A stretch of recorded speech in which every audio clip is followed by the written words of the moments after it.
Cookery சேனலை பார்த்து யார் வேணாலும் சமையல் பண்ணலாம். ஆனா சுவையான சமையல் பண்றது எப்படி? நான் இதயம் நல்லெண்ணெயில சமையல் பண்றேன். ஆஹா ஓஹோன்னு பாராட்டுறாங்க. நீங்களும் இதயம் நல்லெண்ணெயில சமையல் பண்ணுங்க, பாராட்ட வாங்குங்க. தினம் தோறும் வாங்குவே இதயம் இதயம். சுரா கைட் 10ஆம் வகுப்பு பொதுத் தேர்வுக்கான புதிய பதிப்பு. அதிக மதிப்பெண் பெற சுரா கைட் அனைத்து புத்தக கடைகளிலும் கிடைக்கும். Also available on Amazon, Flipkart and surabooks.com.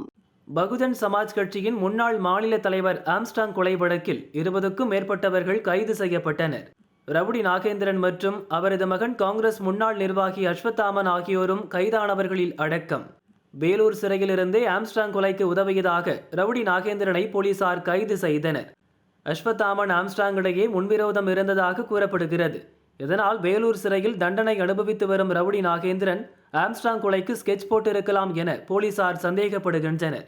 கைது செய்யப்பட்ட நாகேந்திரனை எழும்பூர் கோர்ட்டில் இன்று போலீசார் ஆஜர்படுத்தினர். இதையொட்டி கோர்ட் வளாகத்தில் பலத்த பாதுகாப்பு போடப்பட்டிருந்தது.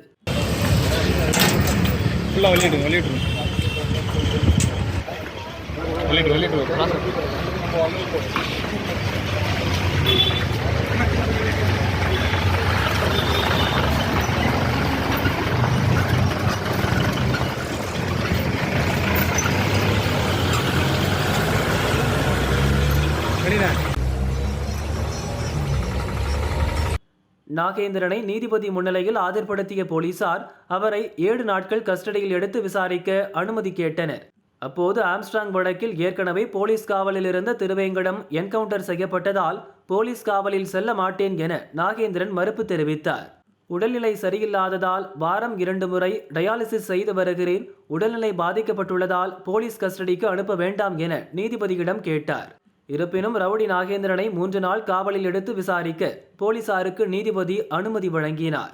நாகேந்திரனை வரும் 28ஆம் தேதி வரை நீதிமன்ற காவலில் வைக்கவும் நீதிபதி உத்தரவிட்டார்.